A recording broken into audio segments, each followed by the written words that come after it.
الحمد لله نحمده ونستعينه ونستغفره ونؤمن به ونتوكل عليه ونعوذ بالله من شرور أنفسنا ومن سيئات أعمالنا من يهده الله فلا مضل له ومن يضلل فلا هادي له ونشهد أن لا إله إلا الله وحده لا شريك له ونشهد أن محمدا عبده ورسوله صلى الله تعالى عليه وعلى آله وأصحابه وبارك وسلم تسليما كثيرا كثيرا. ما بعد فأعوذ بالله من الشيطان الرجيم. بسم الله الرحمن الرحيم.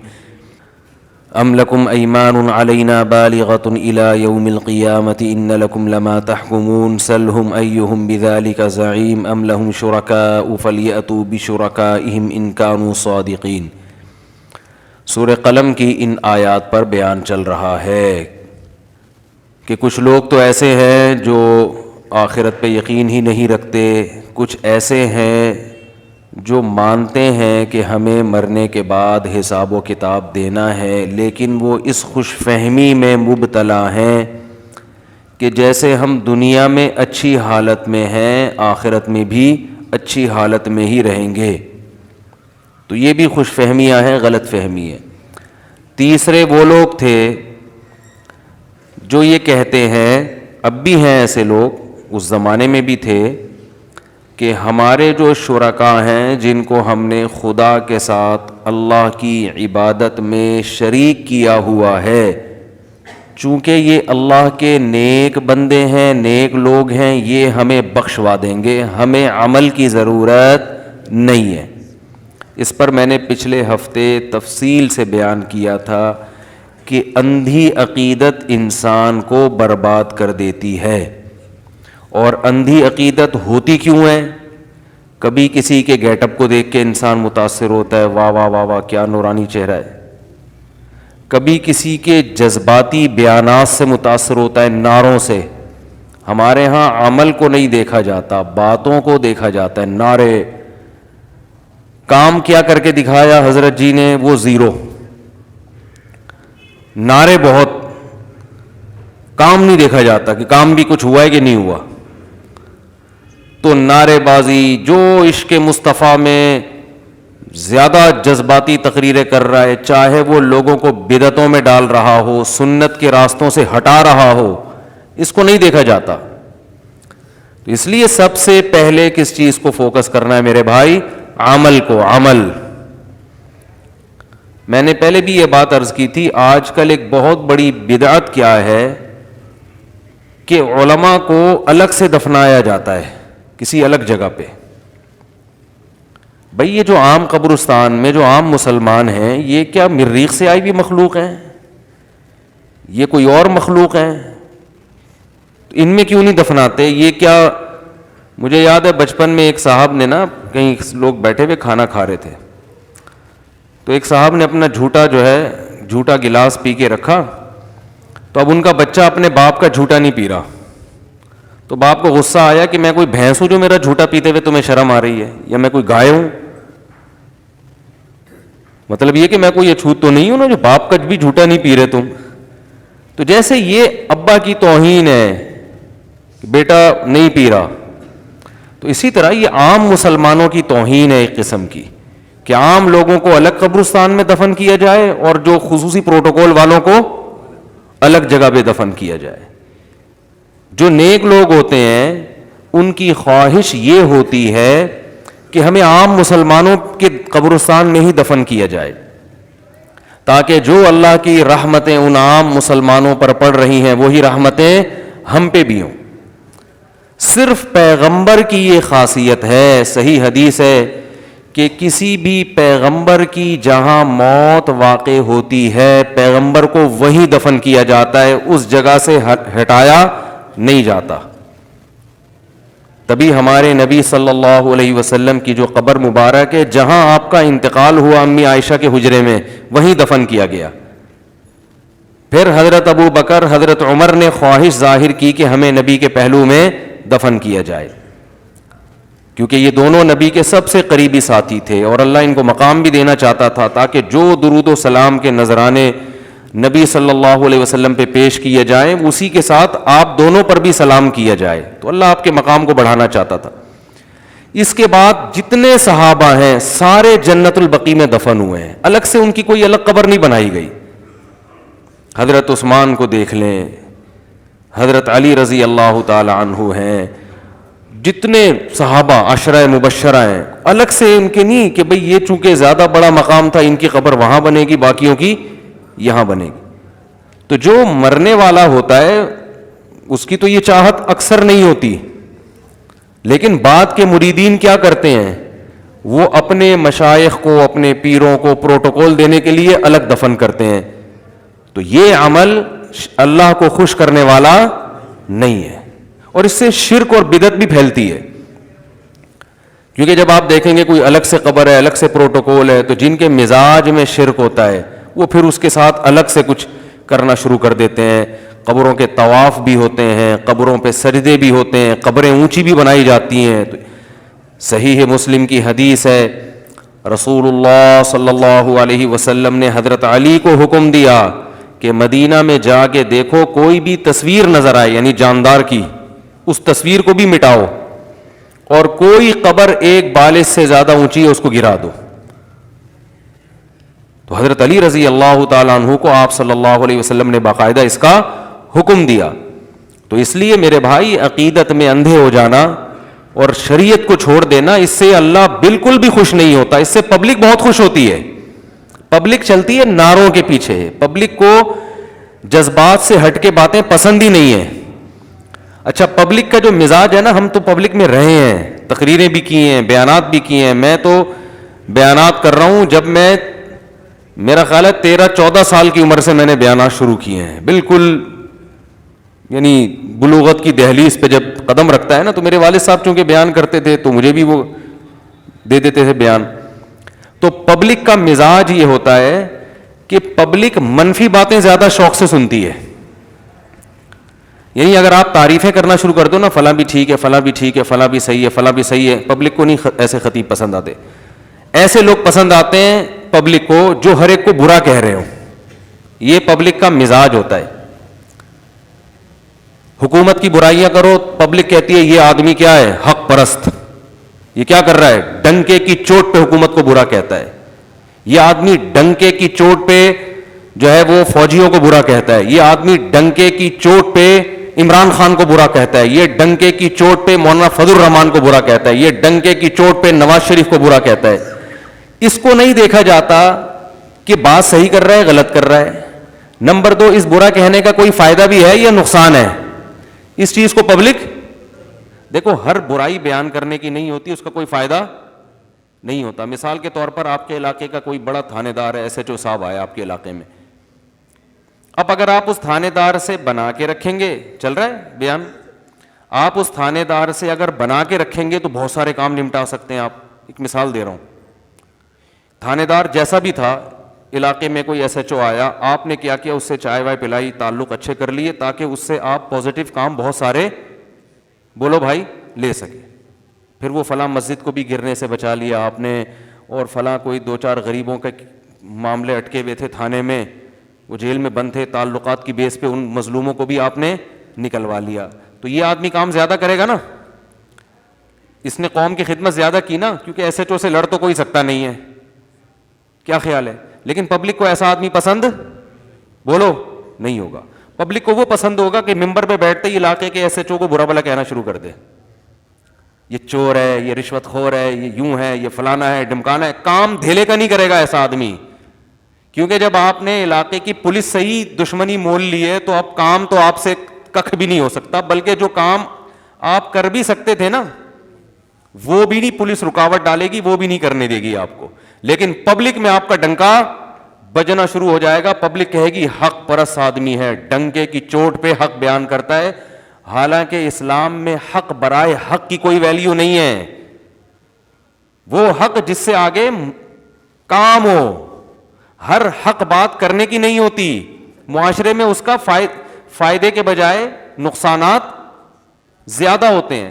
اس کی ہمیں حدیث سے بھی مثال ملتی ہے.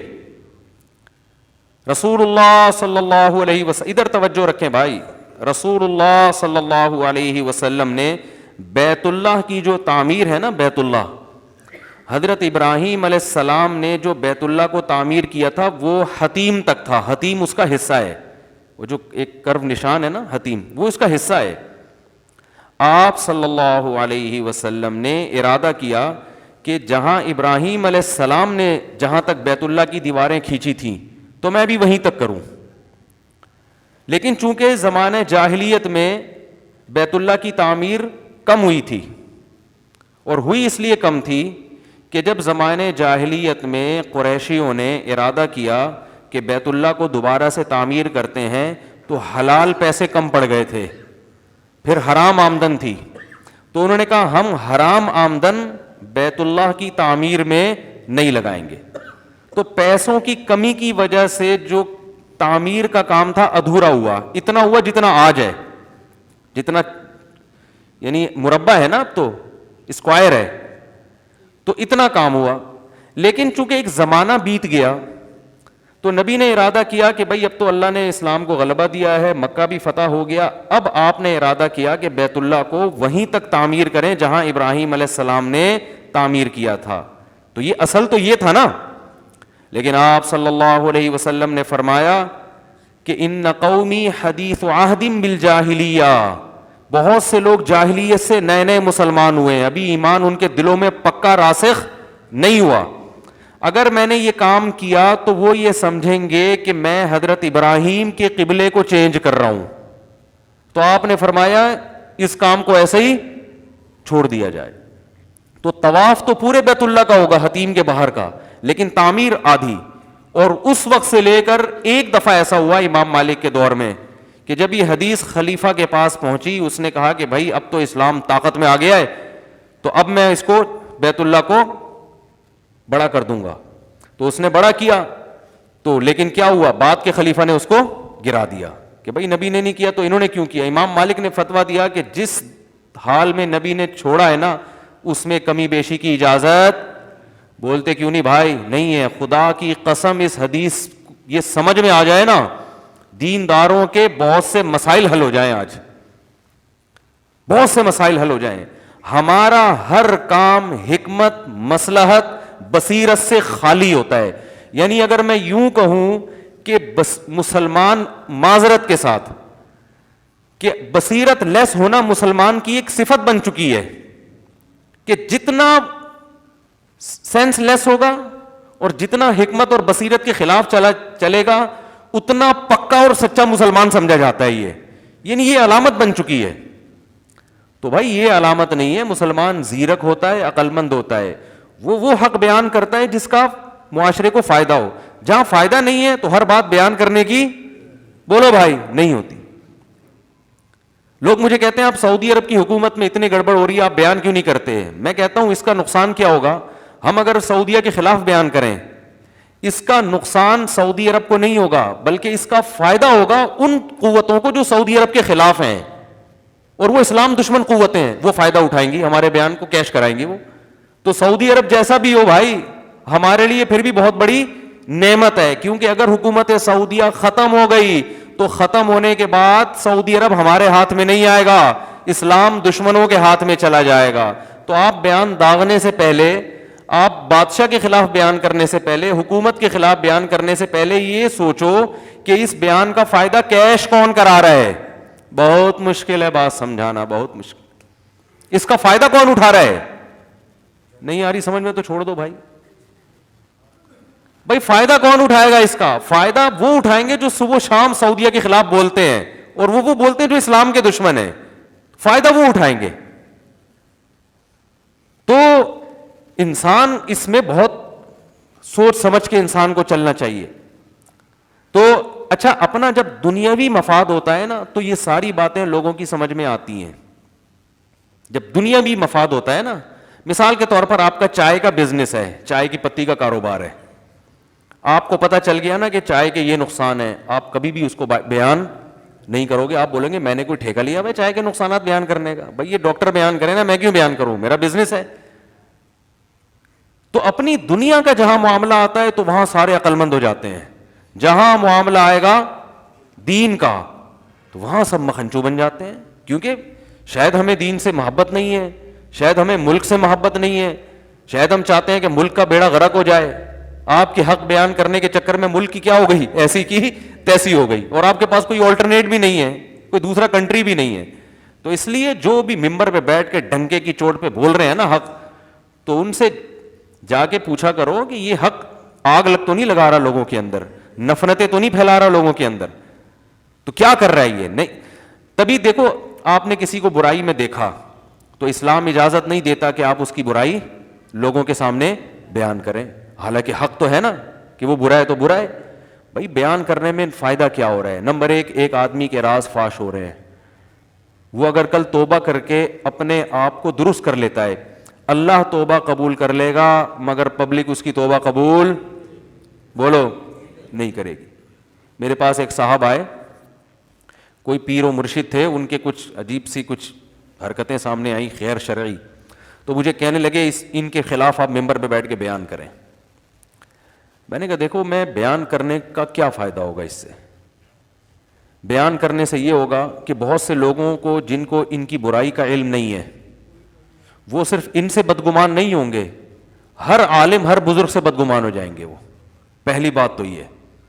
دوسری بات یہ کہ توبہ کا دروازہ کھلا ہوا ہے، یہ محترم انسان ہے نا، گناہ ہو گیا، چھپ کے گناہ کیا کسی نے، آپ کو پتہ چل گیا، مجھے پتہ چل گیا. اللہ نے توبہ کا دروازہ جیسے عام لوگوں کے لیے کھولا ہوا ہے تو ان کے لیے بھی کھولا ہوا ہے.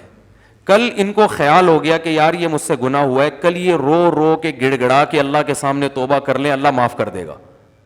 لیکن جن لوگوں کے سامنے ان کا گناہ آ گیا وہ کبھی بھی معاف، ہم انسان کا دل تو بہت چھوٹا ہے نا، تو شریعت کا حکم ہے کسی نے چھپ کے گناہ کیا ہے تو اس پہ کیا کرو؟ پردہ ڈالو. تو وہ کائنم من کان کوئی بھی ہو، کوئی بھی، چاہے وہ عالم ہو، مفتی ہو، بزرگ ہو، ڈاکٹر ہو، انجینئر ہو، ایک چپڑاسی ہو، کوئی بھنگی ہو، اسلام کا حکم یہ ہے کہ آپ کسی کے گناہ کو ہائی لائٹ بولو بھائی نہیں کر سکتے. ہاں کوئی کھل کے گناہ کرتا ہو تو پھر آپ اس کو بیان کر سکتے ہیں کہ بھئی یہ گمراہ آدمی ہے، اس سے بچو، کیونکہ وہ اپنی برائی پہ خود شرمندہ نہیں ہے نا، وہ اپنی برائی کو خود چھپانا ہی نہیں چاہتا ہے، تو وہ کھلا گمراہ ہے. اس لیے اس کی برائی لوگوں کے سامنے بیان کرنے میں کوئی حرج نہیں ہے. سمجھ میں آ رہی ہے بات؟ کیونکہ وہ تو خود برا ہے، وہ تو جب خود ہی اپنے گناہ کو نہیں چھپا رہا. لیکن عام حکم شریعت کا یہ ہے، آج لوگ ذرا سی بات پہ جب کسی کو گناہ میں دیکھتے ہیں ساری دنیا میں ڈھنڈورا پیٹنا شروع کر دیتے ہیں.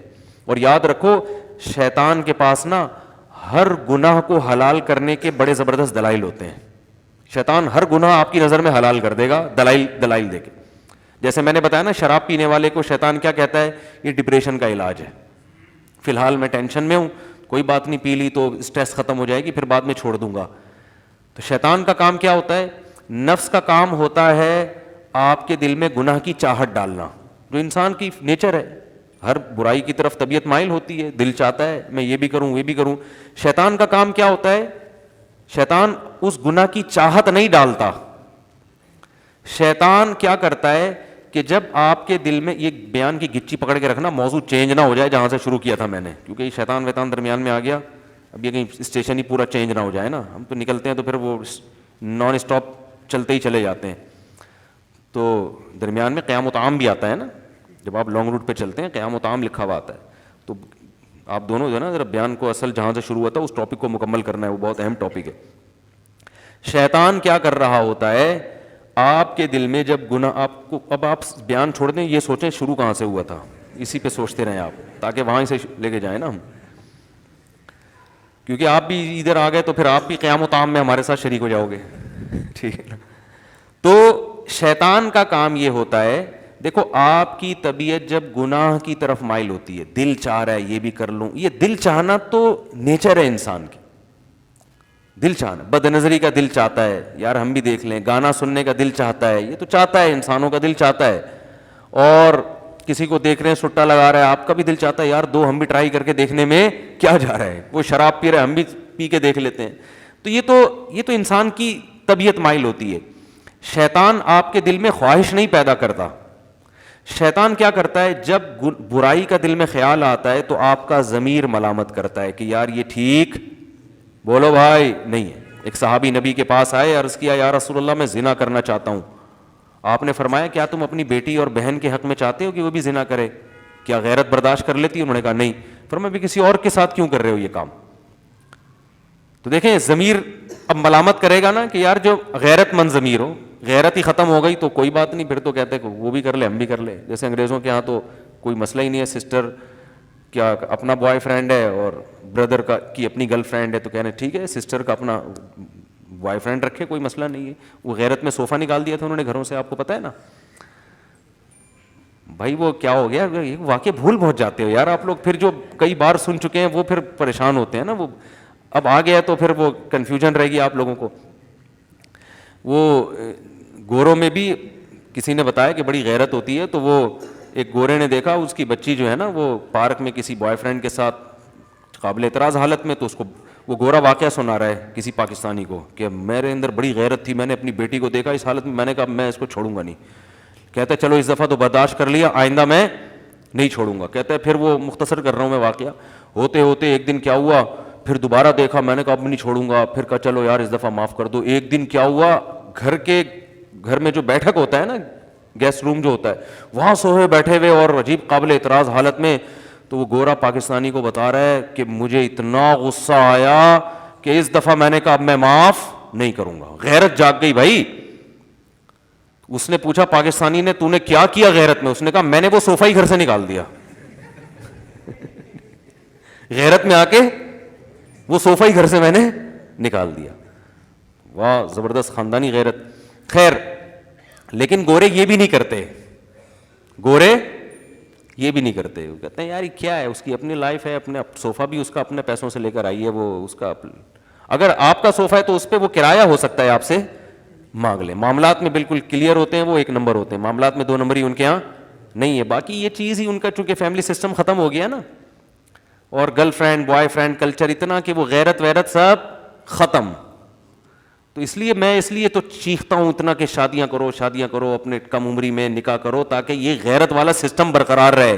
کیونکہ یہ ایک حد تک چلے گا ہمارے یہاں بھی غیرت، جب یہ زیادہ ہو جائے گا نا، گرل فرینڈ بوائے فرینڈ زیادہ ہو جائے گا تو غیرت ویرت ہمارے یہاں بھی ختم. ایک حد تک انسان اپنے ضمیر کی بات سنتا ہے، اس کے بعد ضمیر کے آگے جو ہے نا وہ ہتھیار ضمیر کو مردہ کر دیتا ہے پھر وہ.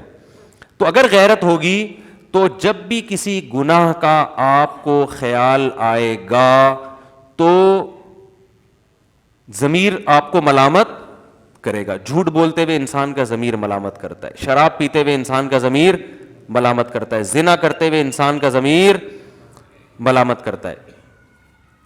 تو لیکن شیطان کیا کرتا ہے کہ جو ضمیر ملامت کر رہا ہے نا، ضمیر کہہ رہا ہے یہ برا عمل ہے، شیطان دلائل کے انبار لگا کے اس برائی کو آپ کی نظر میں مزین کر دیتا ہے. شیطان کہتا ہے نہیں یہ برا عمل نہیں ہے، دل میں وسوسے ڈالتا ہے.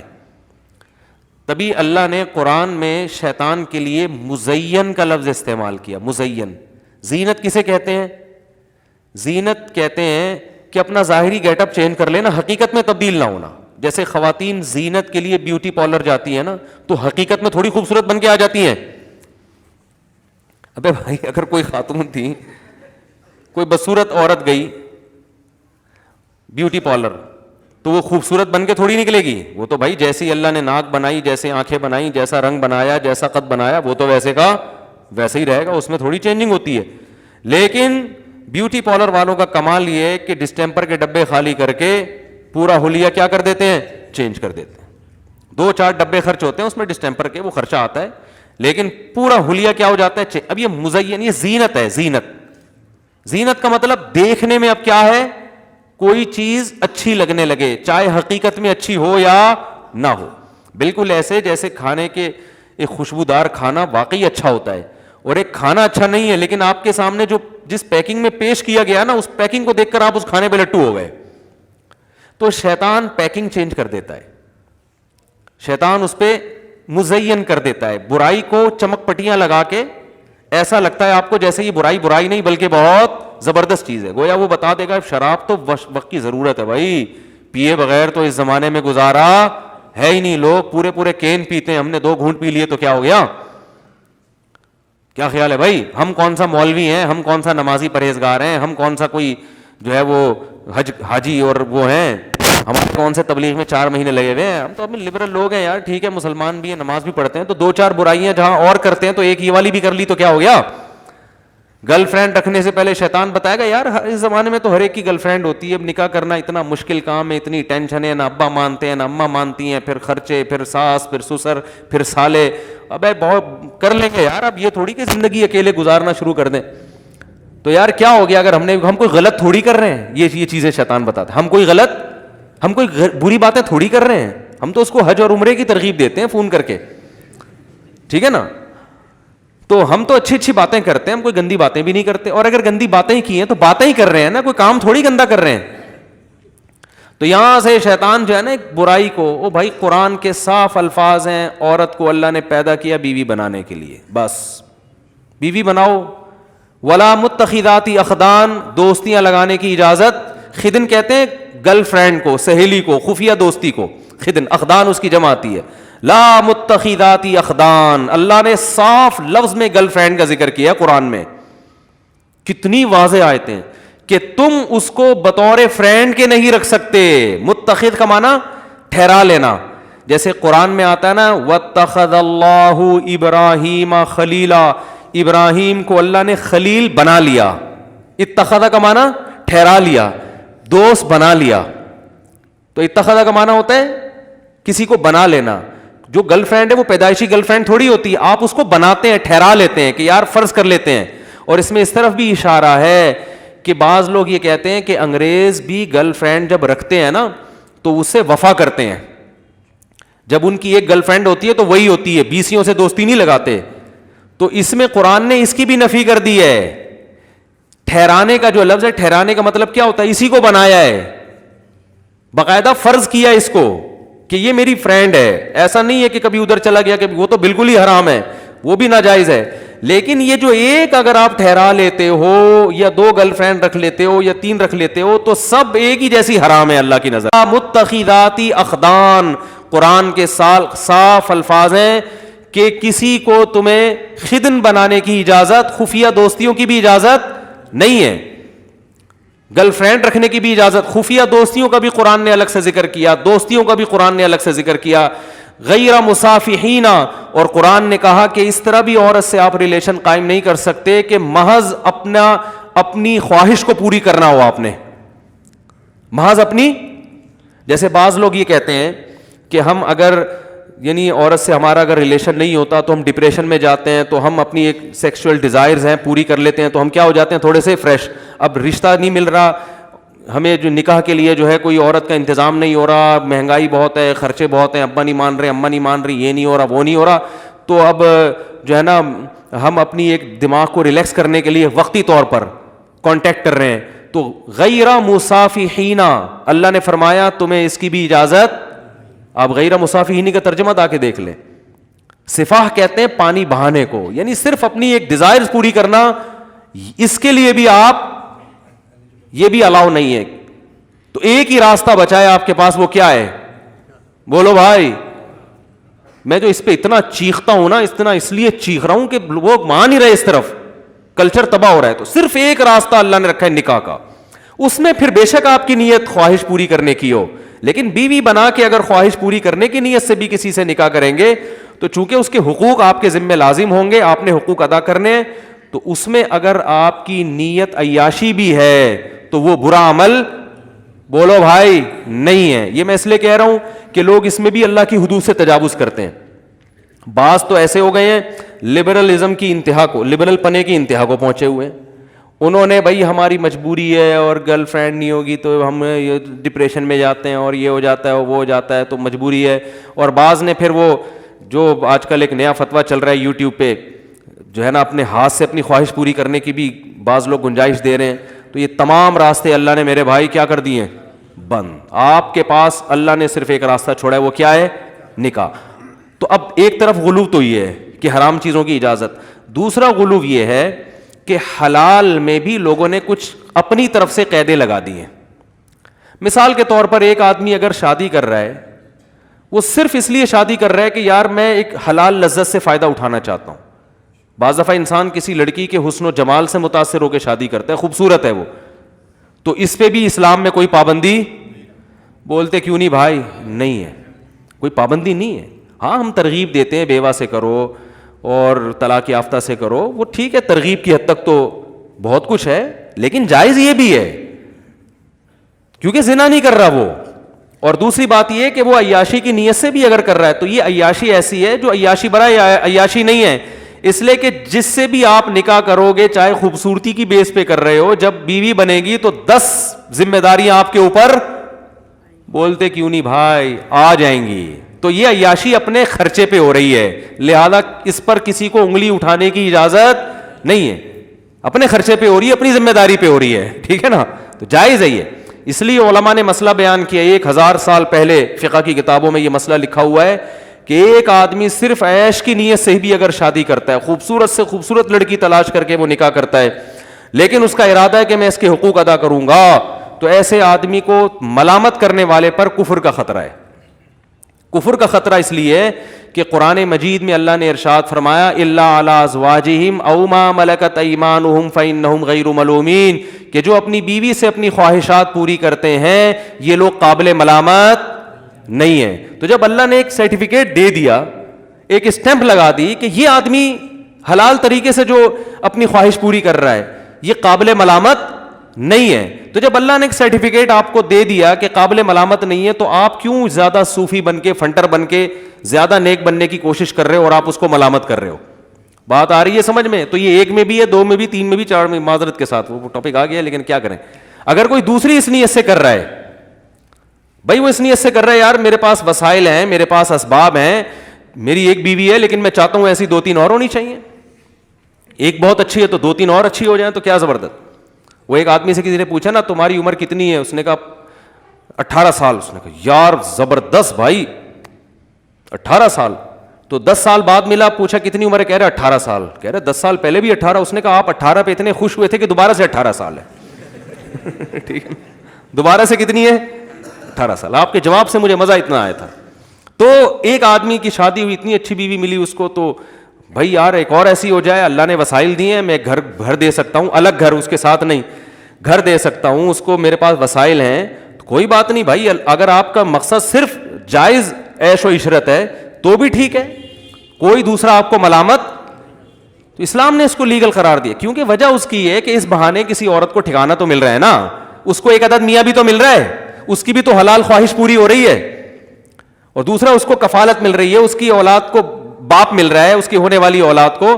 تو اتنے سارے اسلام اس کو فائدے عورت کو اس عمل کے ذریعے پہنچاتا ہے. اس لیے اسلام نے اس کی کھلی اجازت دی ہے کہ عیش کی نیت سے بھی کرتے ہو, اس پہ کوئی صوفی پابندی نہیں لگا سکتا. سمجھتے ہو کہ نہیں سمجھتے ہو؟ تو اس لیے اس میں گھبرائے نہیں کرو. اگر کوئی میرے پاس لوگ آ رہے ہیں گھبرائے ہوئی ٹانگوں کے ساتھ, یار وہ لڑکی مجھے بہت پسند آ گئی ہے, اور میں تو لوگ کہنے دیں کہ یار تم تو مزے کے لیے شادی کر رہے ہو, تو یار میں تو میرا بھی ضمیر مجھے ملامت کر رہا ہے. میں نے کہا کیوں ملامت کر رہے ہیں بھائی, آپ اپنے پیسوں سے نہاری کھاتے ہو مزے کے لیے, اپنے پیسوں سے انڈے والے برگر کے بجائے زنگر برگر کھا رہے ہو آپ, تو حلال ہے نا. تو ایسے ہی میرے بھائی یہ بھی حلال ہے, لیکن اس میں عورت کو کیا ہے, فائدہ ہے. فائدہ یہ ہے کہ جیسے اللہ نے ڈیزائرز آپ میں رکھی ہیں, عورت کے اندر بھی ڈیزائرز رکھی ہیں. آپ میں رکھی اس لیے تاکہ آپ اس کی ڈیزائرز پوری کرو, اور اس کی ڈیزائرز اس کے ذریعے آپ کی ڈیزائرز پوری ہوں. اگر اس خواہشات پہ آپ قابو پا کے بیٹھ جائیں گے تو صرف آپ کا نقصان نہیں ہے, عورت کا بھی نقصان ہے. اس میں بہت مشکل ہے بات سمجھانا. دیکھو اگر ہم برگر انڈے والا کھانا چھوڑ دیں تو اس برگر والے کا بھی تو نقصان ہے نا اس میں. وہ کہے گا یار تم لوگ مسور کی دال پہ گزارا کر رہے ہو, میرے تو انڈے والے برگر کے کاروبار سارا کیا ہو گیا, ٹھپ ہو گیا نا. تو ہم یہ کہیں گے بھائی جن کے پاس پیسہ ہے وہ انڈے والا برگر بھی کھائیں, زیادہ پیسہ ہے تو زنگر برگر بھی کھائیں وہ, کیونکہ برگر والوں کو بھی تو اللہ نے روزی دینی ہے کہ نہیں دینی. تو اللہ جب دولت مندوں کو دولت دیتا ہے تو صرف ان کی توند بھرنے کے لیے نہیں دیتا, وہ اس لیے دیتا ہے تاکہ دولت کو کئی لا یکون دولتم بین الاغنیاء منکم, یہ دولت صرف مالدار ہاتھوں میں نہ گھومے. اس دولت کو دولت مند آدمی غریبوں پہ خرچ کرے, غریب کو دولت ملے گی, اور دولت مند آدمی غریبوں سے اس دولت کے ذریعے اپنا کام لے گا. نہیں آ رہی بات؟ تو اگر مالدار لوگ حلال عیش و عشرت بھی چھوڑ دیں گے تو اس میں صرف مالداروں کا نقصان نہیں ہے, بلکہ بہت سے لوگوں کے کاروبار کیا ہو جائیں گے. بولتے کیوں نہیں بھائی, بہت سے غریبوں کا بھی بیڑا غرق ہو جائے گا. اب یہ کروڑ پتی تاجر جو بڑی بڑی کمپنیاں کھول کے بیٹھے ہوئے ہیں, ان کو خیال آئے کہ چلو یار 4 مہینے تبلیغ میں لگائے, اب 8 مہینے کے لیے چلتے ہیں, اور پھر پوری زندگی کے لیے چلتے ہیں, اور تبلیغ میں بھی اپنے آپ کو وقف کر دیا اور اپنی فیکٹری بھی بند کر دی. تبلیغ میں تو وقت لگائیں ضرور, لیکن فیکٹری بھی بند کرو یار, چھوڑو کیا کرنا ہے. تو بھائی آپ کا جو پیسہ آ رہا تھا وہ تو رکے گا, مگر اس فیکٹری کے ملازمین کا بھی بیڑا, بولو بھائی, غرق ہو جائے گا. تو یاد رکھو اللہ نے جو آپ کو صحت دی ہے نا, طاقت دی ہے, جسم میں قوت دی ہے, جو آپ انڈے پراٹھے پھوڑ رہے ہو طبیعت سے بیٹھ کے, اور لاہوری ہمارے جو لاہوری لوگ ہیں وہ گوجرانوالا اور لاہور میں ماشاءاللہ خوراک اتنی ٹائٹ ہے ان لوگوں کی. گوجرانوالا میں مشہور ہے کہ آپ کسی گوجرانوالا والے سے پوچھیں کہاں سے آ رہے ہو, تو وہ جواب دے گا کھانا کھا کے آ رہا ہوں. کہاں جا رہے ہو, کھانا کھانے جا رہا ہوں. اور یہ میں نے دیکھا ہے, اور اتنے بڑے بڑے پائے کے ڈونگے ایسے پی جاتے ہیں, وہ اتنے پائے کھائے جاتے ہیں. ہمارے دوست کہنے لگے بھینسیں کے یہاں اینٹوں پہ کھڑی ہوتی ہیں کہ سارے پائے تو تم لوگ کھا جاتے ہو بھائی. تو اب آپ بتاؤ, صبح شام اتنے پائے کھا رہے ہیں, اتنے پراٹھے پھوڑ رہے ہیں. اور تو اللہ تعالیٰ نے جو مرد کو عورت کی طرف رغبت رکھی ہے, مرد کی جو اس میں بے پناہ خواہشات, سیکسول ڈیزائرز رکھی ہیں اللہ تعالیٰ نے, یہ ڈیزائر اس لیے نہیں رکھی ہے کہ اس کو کچل کے ختم کرو, اس پہ قابو پاؤ, نا نا نا نا نا, یہ دماغ سے نکال دو. یہ خواہشات اس لیے رکھی ہیں تاکہ کسی عورت سے نکاح کر کے اپنی خواہشات کو پورا کر کے اس کو بھی فائدہ پہنچاؤ. تو اس کا فائدہ یہ ہوگا کہ غریب عورت آپ کے مال کی وجہ سے آپ سے نکاح پہ آمادہ ہوگی. دیکھو یہ دنیا کا اصول ہے کہ ہر آدمی دوسرے کی ضرورت سے فائدہ اٹھاتا ہے. تو جب مالدار لوگ میں اللہ نے ان کو, ظاہر ہے یہ پائے وائے تو وہ مالدار لوگ زیادہ پھوڑتے ہیں, ٹھیک ہے نا, ان کی صحتیں زیادہ اچھی ہوتی ہیں. تو نتیجہ یہ نکلے گا کہ یہ مجبور ہوں گے. تو غریب عورتیں کیا کریں گی, ان کو مہر زیادہ ملے گا, ان کو ان کے اسٹینڈرڈ سے اوپر کا. میں ایسے لوگوں کو جانتا ہوں جنہوں نے کسی طلاق یافتہ بیوہ سے شادی کی, غریب سے, پورا فلیٹ بک کرا کے دے دیا اس کو, منتھلی ٹھیک ٹھاک ان کی جو ہے نا اماؤنٹ باندھ دیا, گاڑی لے کے دے دی ان کو, ٹھیک ہے نا. تو عورت کو فائدہ ہو رہا ہے کہ نہیں ہو رہا؟ تو اب اس میں یہ کہا جائے کہ نہیں نہیں اپنی دنیا کی خواہشات پوری نہیں کرنی چاہیے, یہ غلط ہوتا ہے, یہ سب فضول قسم کی باتیں ہیں. جو جائز خواہشات اللہ نے رکھی ہیں, قل من حرم زینت اللہ التی اخرج لعباده والطیبات من الرزق, اے نبی آپ ان سے کہہ دیجئے کہ کون ہے جس نے زینت کو حرام کر دیا اور پاکیزہ رزق کو اپنے بندوں پر, میرے بندوں پر حرام کر دیا. کون یہ پابندی لگانے والا ہے, کون؟ گویا اللہ کہہ رہے ہیں اس صوفی کو لے کر آؤ میرے سامنے, میں نے پیدا کی ہیں. قل ہی للذین آمنوا فی الحیات الدنیا, دنیا میں بھی تو اصل تو ایمان والوں کے لیے. کافر کو تو غریبی میں مل رہا ہے, لیکن اب غریبی زیادہ ہو گئی ہے, ٹھیک ہے نا. جو غریبی ہے وہ کیا ہو گئی ہے, غریبی والے غریبی زیادہ لے کے جا رہے ہیں, اور جو مسلمان تھا وہ کیا ہے, وہ اسی بحث میں لگا ہوا ہے. تو اس لیے حرام اور حلال میں میرے بھائی فرق کرو. حرام بہت برا ہے, زنا بہت برا ہے اسلام میں. بدنظری کے بارے میں قرآن کے کیا الفاظ ہیں, یعلم خائنۃ الاعین, آنکھوں کی خیانت کو بھی جانتا ہے وہ. یہ جو انٹیوں کو نظریں گھما گھما کے دیکھ رہے ہو نا, تو اللہ فرماتے ہیں یہ آنکھوں کی خیانت کو بھی, اس میں بھی پکڑ ہوگی, اللیگل ہے. نا نا, تمہارے لیے صرف تمہاری بیوی بس. ہاں اس میں یہ ہے کہ اب اس میں اللہ نے تمہیں چھوٹ دی ہے بھائی. اور اللہ نے کیا فرمایا, ما طاب لکم من, یہ میرا ٹاپک نہیں ہے, بس ابھی آ رہا ہوں, آپ لوگ گھبرائیں نہیں. وہ خواتین بیان سن رہی ہوتی ہیں, بھاگ جاتی ہیں, اوپر بھی بیٹھی ہوئی ہوں گی, بالکل بھاگ نہ جائیں. خواتین کو تسلی دلا رہا ہوں, 1 مہینے تک اس ٹاپک پر اب میں انشاءاللہ بات نہیں کروں گا, کوشش اس کی ہوگی. اس میں خواتین کا بھی تو فائدہ ہے یار, کتنا فائدہ ہے. بہت سی خواتین کو میاں نام کی چیز ملی ہے, وہ کسی کی دوسری بیوی بن گئی, تیسری بیوی بن گئی, ورنہ تو وہ بیچاری ان کی زندگیاں تو برباد ہو گئی تھیں. کتنے, جب میں فون اٹھایا کرتا تھا نا, میرے پاس بہت ساری خواتین کے فون آتے تھے, ہمیں اپنے لیے, ہمیں اپنی پاک دامنی کی حفاظت کرنا مشکل ہو گیا ہے, برائی کی طرف جا رہے ہیں ہم. لوگوں کو پتہ چلتا ہے یہ طلاق یافتہ ہے, کوئی نکاح کا پیغام نہیں بھیجتا, دوستیاں لگانے کی کوشش کرتے ہیں لوگ. اور خواتین پھر ظاہر ہے عورت میں بھی ایک حد تک صبر ہے نا, تو برائی کی طرف جا رہی ہیں. تو بہت ساری عورتوں کو الحمدللہ ٹھکانہ مل گیا, ان کو گھر مل گیا, ان کو میاں مل گیا. چلو پورا نہیں, آدھا ملا, 1/4 مل گیا, لیکن مل تو گیا نا. تو 1/4 نہیں ہوتا, آدمی پورا ہی ہوتا ہے, ٹھیک ہے. تو اس لیے بھائی اس میں عورتوں کے فائدے کے لیے میں بات کر رہا ہوں. تو اب جلدی سے وہ کہاں چل رہے تھے بات, یہ بات سمیٹ کے ختم کروں. بیت اللہ کی تعمیر نے, یہی ٹاپک کو میں جلدی سے سمیٹوں. وہ ایک بات آئی تھی دماغ کے اندر, شیطان کو بھی تھوڑا سائڈ پہ رکھیں. اب یہ جو ابھی بات کر رہا تھا میں, ہاں تو پتہ نہیں کیا بات تھی یار, ہاں اللہ نے بد نظری کی بھی اجازت، یعلم خائنۃ الاعین، اللہ فرماتے ہیں آنکھوں کی خیانت کو بھی وہ جانتا ہے. تو حلال کی طرف آؤ یار، اور معاشرے کی پرواہ مت کرو. یہ معاشرہ بڑا ظالم ہے، یہ تمہیں تمہارے جائز حقوق بھی نہیں دے گا. یہ اپنی دیکھو، ہندو کیوں ہندو ہے؟ معاشرے کی وجہ سے. کلچر کہتا ہے کہ بتوں کی عبادت کرنی ہے، کہتا ہے کہ نہیں کہتا؟ کلچر کے آگے بچھے ہوئے ہیں بیچارے، پتھروں کے بنے ہوئے بتوں کے سامنے. جو ہندوؤں کے فون آتے ہیں میرے پاس، کہتے ہیں یار ہم اپنے کلچر کے آگے مجبور ہیں، اگر ہم یہ نہ کریں تو ہمارے خاندان والے ہمیں نکال دیں گے. خاندان والے کیا کریں گے؟ ہمارا بائیکاٹ کریں گے. اب خاندان سے چھوڑ کے کہاں جائیں؟ پھر بعض کی شادی ہو گئی، بچے ہو گئے، کہہ رہے ہیں یار بیوی چھوڑ دے گی، بچے کہاں جائیں گے؟ تو کلچر کی وجہ سے انسان اتنے بڑے بڑے جرم کرتا ہے کہ پتھر کے بنے ہوئے تراشے ہوئے خداؤں کو بھی خدا ماننا شروع کر دیتا ہے. نہیں آ رہی بات؟ یہ کلچر بڑی خطرناک چیز ہے. تو کلچر کوئی بڑے جرائم بھی کلچر ہی کرواتا ہے، چھوٹے جرائم بھی کیا کرواتا ہے؟ کلچر. ایک صاحب میرے پاس آئے، کماتے تھے، نوجوان تھا، کہہ رہے مجھے زنا کا خطرہ ہے، میں نکاح کرنا چاہتا ہوں. میں نے کہا جب آپ کما بھی رہے ہو کر لو. کہہ رہے ہیں ابا بھی نہیں مان رہے، اماں بھی نہیں مان رہی، بھائی بھی، بہن، سارے دشمن ہو جائیں گے. میں نے کہا کوئی مسئلہ نہیں ہے. کہہ رہے خاندان دشمن ہو جائے گا. میں نے کہا جب آپ کی اپنی جاب ہے، الگ گھر لو رینٹ پہ، نکاح کرو. تو کہہ رہے لوگ کیا کہیں گے؟ میں نے کہا آپ کے جب بچے پیدا ہوں گے تو آپ خود ایک لوگ بن چکے ہوگے. آپ کیا خیال ہے؟ جب آپ کا ایک خاندان ہوگا، بیوی، بچے، تو بچے بڑے ہونے میں ٹائم تھوڑی لگتا ہے، 10-12 سال میں وہ سمجھدار ہو جاتا ہے بچہ. پھر میں نے کہا آپ کے 4-5 بچے ہو گئے تو آپ خود ایک کیا ہے؟ لوگ ہیں. ٹھیک ہے نا؟ میں نے پھر اپنی مثال دی. میں نے کہا جب میں دوسری کر رہا تھا، پھر خواتین بیان سن رہی ہیں، پھر ان کو غصہ آئے گا یار یہ کیا مصیبت ہے. بھائی معذرت کے ساتھ سن لیں تھوڑا سا. تو یہ بیان میں آنا ہی چھوڑ دیا خواتین میں. 2 بالکل غائب ہو گئی تھی، اب پچھلے ہفتے سے کچھ آنا شروع ہوئی ہیں، پھر یہ ٹاپک آئے پھر ساری بھاگ جائیں گی. میں نے جب دوسری شادی کی نا تو سارا خاندان میرے خلاف تھا، اللہ ماشاء اللہ ایک آدھ تھے کوئی کہہ رہے تھے چلو، وہ بھی کھل کے حمایت نہیں کر رہے تھے. تو لوگ مجھے کہتے تھے لوگ کیا کہیں گے، لوگ کیا کہیں گے. اب اللہ کا شکر ہے میں خود لوگ بن چکا ہوں، میں خود لوگ ہوں. میرے ماشاء اللہ 14 بچے ہیں، 3 گھر ہیں میرے.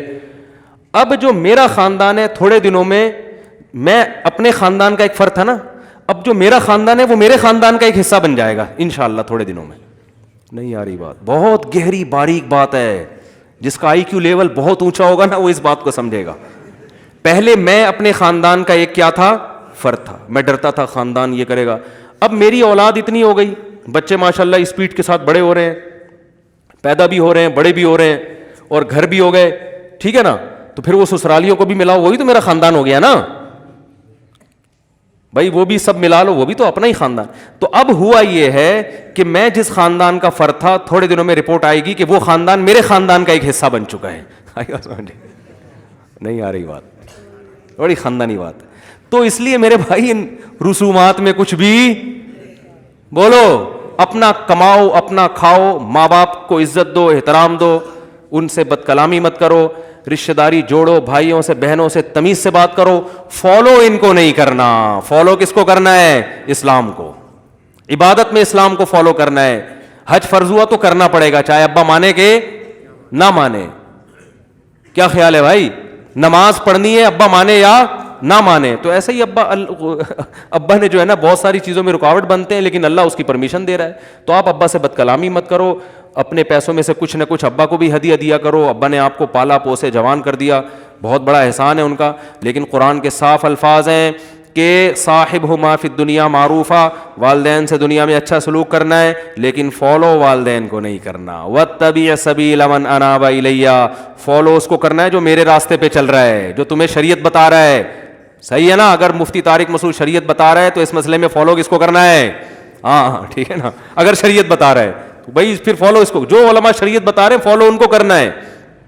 اس میں علماء کی بھی اتباع کا حکم ہے، علماء کی بھی، جو صحیح علماء ہیں، اہل حق علماء ہیں، ان کی اتباع کا بھی حکم ہے. تو اس لیے پرواہ نہیں کرو. اور ایک آخری بات کر کے بس اپنے اصل ٹاپک کی طرف آتا ہوں. آج میری اسپیڈ زیادہ ہے، مجھے جانا ہے. میرا کیونکہ بڑا خاندان ہو گیا نا، تو ایک خاندان کا ولیمہ ہے آج.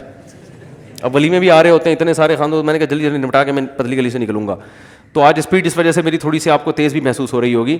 تو یہ جو کہتے ہیں نا لوگ کہ پہلی بیوی میں کیا خرابی ہے، خواتین معذرت کے ساتھ پھر جو ہے اتنی اچھی بیوی مل گئی تو دوسری کیوں کر رہے ہو، تو یہ بھی فلسفہ غلط ہے. قرآن کے الفاظ کیا ہیں؟ فَانْكِحُوا مَا طَابَ لَكُم مِّنَ النِّسَاءِ، جو عورتیں تمہیں پسند آئیں ان میں سے 2-2 3-3 4-4 سے کرو. یعنی چاروں پسندیدہ ہونی چاہیے، ناپسند ایک بھی.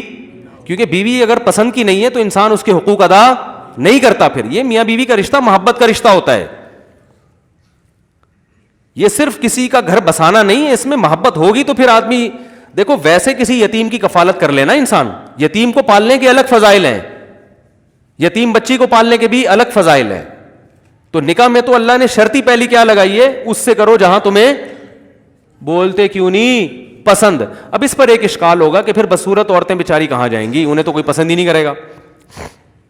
اس اشکال کے دو جواب ہیں. ایک بات یہ کہ آپ جس طرح کا چاہتے ہیں ضروری نہیں کہ آپ کو مل بھی جائے. پسند تو ہر آدمی کو لینڈ کروزر ہوتی ہے, لیکن چنچی کا کرایہ بھی بہت سے لوگوں کے پاس نہیں ہوتا. تو پھر ان کو اپنی پسند کا معیار کیا کرنا پڑتا ہے, بولتے کیوں نہیں بھائی. تو پہلے شیشے میں کھڑے ہو کر اپنے نین نقش کو دیکھیں, اپنے ڈیزائن کو دیکھیں, اس ڈیزائن کے حساب سے, کیونکہ آپ اگر کسی کو پسند کریں گے تو ضروری نہیں ہے کہ وہ بھی آپ کو پسند کرے. تو پھر آپ کو اپنی ڈیزائننگ کے اعتبار سے اپنے معیار پہ نیچے, جہاں اللہ نے بدصورت عورتیں پیدا کی ہیں تو اس سے بھی زیادہ بدصورت مرد بھی پیدا کی ہے اللہ تعالیٰ نے. سمجھ میں نہیں آ رہی تو رہنے دیں, ٹھیک ہے. دوسری بات یہ کہ قرآن میں یہ الفاظ نہیں ہے کہ خوبصورت عورتوں سے نکاح کرو. قرآن نے کہا جو تمہیں پسند آئیں, مناسب لگیں وہاں کرو. تو پسندیدگی کی بہت ساری وجوہات ہوتی ہیں, صرف خوبصورتی نہیں ہوتی. بعض دفعہ ایک عورت خوبصورت نہیں ہے, خاندان بہت اچھا ہے, تو آپ کو وہ اس لیے پسند آتی ہے کہ یار میرے بچے بڑے خاندانی ہو جائیں گے اس خاندان کی وجہ سے. سسرال کا اثر پڑتا ہے نا. ایک عورت شکل کی اچھی نہیں ہے, سلیقہ صفائی بہت ہے, تو یار میں سلیقے کو فوکس. جیسے حضرت جابر بن عبداللہ رضی اللہ تعالیٰ عنہ نے نکاح کیا, صحیح ہے بخاری کی حدیث ہے, انہوں نے بیوہ عورت سے نکاح کیا. تو آپ صلی اللہ علیہ وسلم نے فرمایا کہ تم کسی کنواری سے نکاح کیوں نہیں کیا. کنواری سے نکاح کرتے فتلاعبها وتلاعبک, تم اس سے دل لگی کرتے, دل کی باتیں کرتے, وہ تم سے, یعنی ظاہر ہے اس میں محبت زیادہ ہوتی ہے نا, وہ ایک میچور ہو گئی ہے, اب اس کے وہ جذبات تھوڑی ہیں بیوہ کے. تو آپ صلی اللہ علیہ وسلم نے جابر بن عبداللہ سے فرمایا کہ کسی کنواری سے نکاح کیوں نہیں کیا, بیوہ سے. انہوں نے فرمایا یا رسول اللہ میری چھوٹی چھوٹی بہنیں ہیں, گھر میں چھوٹی چھوٹی بہنیں ہیں, تو میں اگر بیوی بھی انہی جیسی لے آتا کم عمر کنواری, تو ان بہنوں کو کون سنبھالتا, وہ تو خود سنبھالنی پڑتی نا. نہیں آ رہے سمجھ میں بات.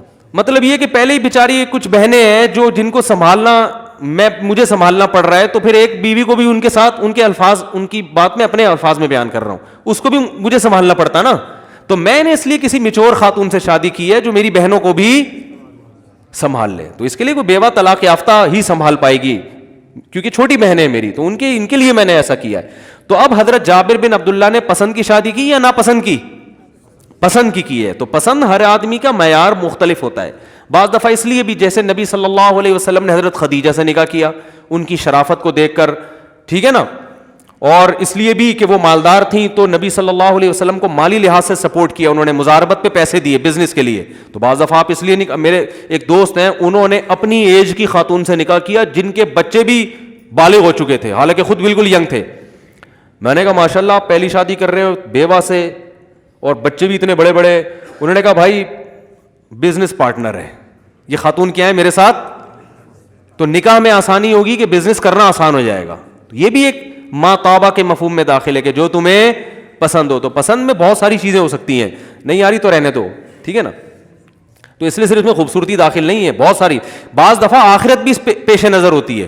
آدمی اپنے خاندان کی کسی یتیم بچی سے نکاح اس لیے کر لیتا ہے کہ یار اس کا باپ نہیں ہے تو میں اس کو بیوی بنا کے گھر میں عزت کے ساتھ رکھوں گا, تو شاید یہی چیز قیامت کے دن میری بخشش کا ذریعہ بن جائے. تو یہ بھی پسند میں داخل ہے. تو پسند کا مفہوم بہت وسیع ہے, اور یہ بھی داخل ہے کہ شکل اچھی ہے, بس یہ بھی داخل ہے, اس پہ بھی کوئی پابندی بولو بھائی نہیں ہے, یار وہ ویسے ہی اچھی لگ رہی ہے تو کیا کریں, کر لے بھائی تو, اگر تیرے پاس پیسے ہیں. اور اس کو بھی شرط یہ کہ ان کو بھی تو اچھا لگے, کیونکہ لوگ اتنی فون پکاتے ہیں نا. جب میں کال ٹائمنگ جب دیتا ہوں لوگوں کو, تو ہر دوسرا فون یہ آ رہا ہوتا ہے میں شادی کرنا چاہتا ہوں, وہ مان نہیں رہے, مجھے بہت اچھی لگتی ہے. تو ابے تجھے اچھی لگ رہی ہے بھائی, اس کو تو اچھا نہیں لگ رہا نا. تو کہہ رہے ہیں کوئی تعویذ دیں, وہ کیوں دیں تعویذ, اس کو غلط آدمی اچھا لگنا شروع ہو جائے, جب اس کو نہیں لگ رہا تو نہیں لگے اس کو. تو یہ سب چیزیں زبردستی کا معاملہ اس میں میرے بھائی نہیں ہے. تو جہاں سے بات شروع ہوئی تھی میں وہاں لے کر آتا ہوں. یہ کہاں سے کہاں دیکھو ہم نکل لیے یار, قیام و طعام بہت لمبا ہو گیا ہمارا. اب آپ بتاؤ کہاں سے بات چل رہی تھی. ہاں, تو میں یہ عرض کر رہا تھا کہ رسول اللہ صلی اللہ علیہ وسلم نے بیت اللہ کی تعمیر میں اضافہ, بولو بھائی, نہیں کیا. کیوں نہیں کیا اضافہ؟ اس لیے نہیں کیا کہ یہ حق بات تو ہے, لیکن اس حق کے سائیڈ ایفیکٹ زیادہ ہیں اور فائدے کم ہیں. سائڈ افیکٹ کیا ہیں کہ جو قریشی لوگ ہیں وہ بولیں گے کہ یہ نبی جو ہیں انہوں نے تو ابراہیم علیہ السلام کا قبلہ ہی کیا کر دیا تبدیل, تو ان کے مرتد ہونے کا خطرہ ہے, وہ اسلام سے پیچھے نہ ہٹ جائیں.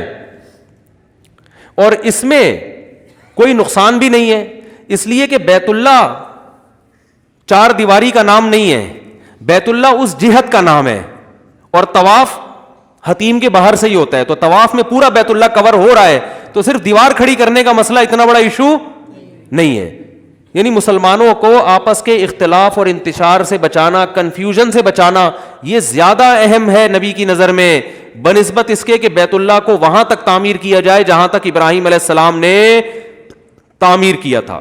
اچھا, اس میں یہ بھی ہے کہ بعض موقع پر نبی صلی اللہ علیہ وسلم نے, یعنی ایسے بھی ہمیں موقع ملتے ہیں کہ اس میں لوگوں کی پرواہ نہیں کی گئی, تو یہ بڑی حکمت اور مصلحت کا کام ہوتا ہے کہ کہاں پبلک کی پرواہ کرنی ہے اور کہاں پرواہ نہیں کرنی. تو یہ ساری چیز گھومتی اس کے گرد ہے. اصول یہی ہے کہ جہاں اسلام کو نقصان ہو رہا ہے, آپ کے حق بیان کرنے سے حق پروموٹ نہیں ہو رہا.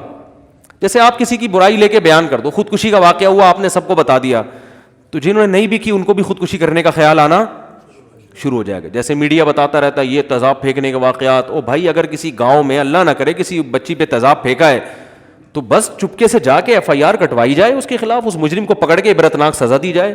اس کو جب آپ نیوز میں بہت زیادہ اچھالیں گے تو ظالم مردوں کے دل میں یہ آئے گا کہ یار یہ بھی ہمارے پاس ایک آپشن ہے. اور اس کا ناجائز فائدہ وہ لوگ اٹھاتے ہیں جن کو کسی لڑکی سے عشق ہو گیا, اس نے بھی ٹوپیاں کرائیں, خوب پیسے ویسے بیلنس خوب ڈلوا دیے, پھر اس کو آپ سے زیادہ مالدار ملا, اس نے آپ کو ٹھینگا دکھایا, پتلی گلی سے نکل لی. تو پھر ایسے واقعات ہوتے ہیں کہ لوگ پھر یہ ڈرامے فلمیں دیکھ کر وہ بھی کہتے ہیں تجھے اپنے حسن سے بڑی متاثر ہے, تو حالانکہ اس کی یہ سزا بولو بھائی نہیں بنتی, بلکہ کوئی سزا بنتی نہیں ہے.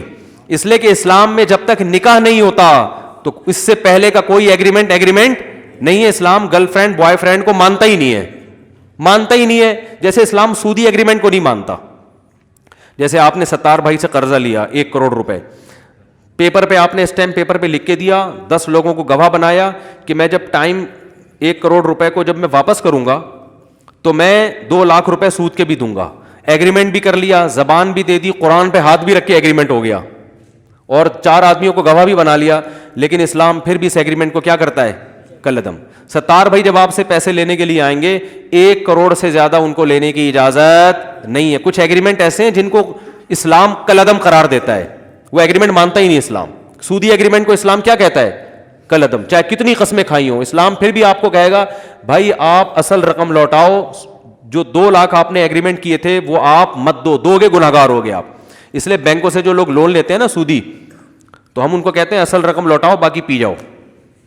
صحیح ہے نا, کیونکہ وہ سود آپ پر دینا لازم نہیں ہے, تو پی سکتے ہو آپ. اسلام کی ٹھیک ہے, یہ قانونی اسلام پاکستان کا قانون اس کی اجازت نہیں دیتا, لیکن اسلام اس کی اجازت دیتا ہے کہ آپ نے بینک سے اگر قرضہ لیا اور سودی ایگریمنٹ کیا, بہت برا کیا, تو آپ جب اصل رقم آپ نے اگر لوٹا دی ہے تو پھر اضافی آپ پر لوٹانا لازم نہیں ہے, کیونکہ سورہ بقرہ کی صاف آیتیں فلکم رؤوس اموالکم, جتنا اصل مال تھا بس وہ لوٹاؤ گے, اس سے زیادہ نہیں ملے گا. تو نہ بینک کو نہ کسی کو بھی, تو اصل رقم لوٹاؤ, پتلی گلی سے آپ نکل سکتے ہیں اسلام اکارڈنگ ٹو شریعہ. تو اسی طرح یاد رکھو گرل فرینڈ بوائے فرینڈ کا جو کلچر ہے, یہ جو ایگریمنٹ ہے, دوستیاں, میں تمہارے لیے آسمان سے تارے توڑ کے لاؤں گا, میں تمہیں بیلنس دلوا کے دوں گا, میں یہ کر دوں گا, میں یہ, میرے پاس فون آتے ہیں کہ بھائی وہ اس نے, میں نے اس سے وعدے کیے تھے, اتنے یہ کیے تھے, وہ کیے تھے, تو اب میں کیا کروں. میں کہ کوئی ان کی کوئی حیثیت, بولتے کیوں نہیں ہے ان کی کوئی حیثیت. یہ ایزی لوڈ, میں کل 500 کا بیلنس ڈلواؤں گا, نہیں ڈلواؤ بیلنس, اتنا فری کرنے کی ضرورت بولو نا نہیں. اپنی والدہ کے موبائل میں بیلنس ڈلوا دو, اپنی ہمشیرہ بہن کے موبائل میں بیلنس ڈلوا دو, اپنی بیٹی کے موبائل میں بیلنس ڈلوا دو. گرل فرینڈ سے آپ کو کسی قسم کا کوئی تعلق رکھنے کی پرمیشن نہیں ہے. اس سے کہو بھائی ایک ہی ٹاپک پہ بات ہوگی, شادی کرنی ہے, آ جاؤ مفتی صاحب الفلاحیہ مسجد میں نکاح پڑھاتے ہیں, آ جاؤ, نکاح کے لیے ہم 24 گھنٹے حاضر ہیں. اب تو ہول سیل کے حساب سے دھڑا دھڑ ماشاء اللہ نکاح ہو رہے ہیں. ابھی 5 نکاح ہوئے ہیں ماشاء اللہ جمعے میں. وہ لوگ, اب تو مجھے لگ رہا ہے لوگوں کا اس کے علاوہ کوئی کام ہی نہیں ہے اب. یا شاید میرے پاس بہت زیادہ آنے شروع ہو گئے ہیں, یہی وجہ لگ رہا ہے. تو اتنے ماشاء اللہ وہ نکاح دھڑا دھڑ ہوتے چلے جا رہے ہیں. ایک صاحب آئے, ابھی مجھے نہیں پتا تھا ان کی دوسری شادی ہے, لال سرخ ماشاء اللہ پٹھان تھے, وہ لگ رہا تھا پٹھان ہے, یورپ سے آئے تھے, لال سرخ ٹماٹر جیسے, میں نے نکاح پڑھا دیا, مجھے نہیں پتا تھا دوسری شادی ہو رہی ہے. نکاح پڑھایا, پھر آئے اور مجھے کھجوریں بھی گفٹ میں دیں, اور ایسے خوشی سے ماشاء اللہ میری شادی ہوئی ہے, بالکل زبردست خوش. اور پتہ ہے میں نے دوسری شادی کی ہے بیوہ سے. مجھے کہنے لگے, میں نے کہا یار یہ تو بڑا اچھا کام ہو گیا, اور لال سرخ نا ایسے خوش سوات کے ہوتے ہیں نا جیسے.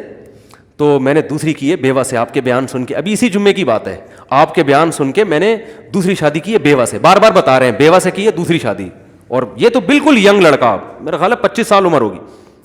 تو میں نے کہا پہلی کو پتہ, کہہ رہے نہیں اس کو نہیں پتا. میں نے کہا بیٹا میں نے کہا یہ جو آپ لال ٹماٹر بنے ہوئے ہو نا ابھی, یہ جو آپ کے چہرے پہ سرخی آئی ہوئی ہے, خوشی کی لہریں, یہ ابھی جب پتہ چلے گا یہ ساری خوشیاں کیا ہو جائیں گی, یہ کافور ہو جائیں گی. ہدیے ودیے اس کے بعد مجھے آ کے دیتے آپ, یہ جو کھجور, آپ اجوا کھجور کا بڑا خوبصورت ڈبہ دے کر گئے وہ. میں نے کہا یہ جب پتہ چل جائے نا اس کے بعد دیتے تو مجھے خوشی ہوتی, یہ تو بھی پتہ ہی نہیں ہے بھائی, ابھی تو پتہ چلے گا, پکڑے جاؤ گے تو پتہ چلے گا کیا ہوگا. تو اور کرونا کے دنوں میں کر لی یار بھائی امیون سسٹم ابھی تو بڑھانا ہے نا آپ کو. کورونا کے خلاف اگر بیماری ہو گئی, آپ ٹینشن میں ہو, وہ تو کورونا پھر مار دیتا ہے انسان کو. تو خیر بڑی ہمت کی, بیوہ سے کی ہے, بڑی بات ہے.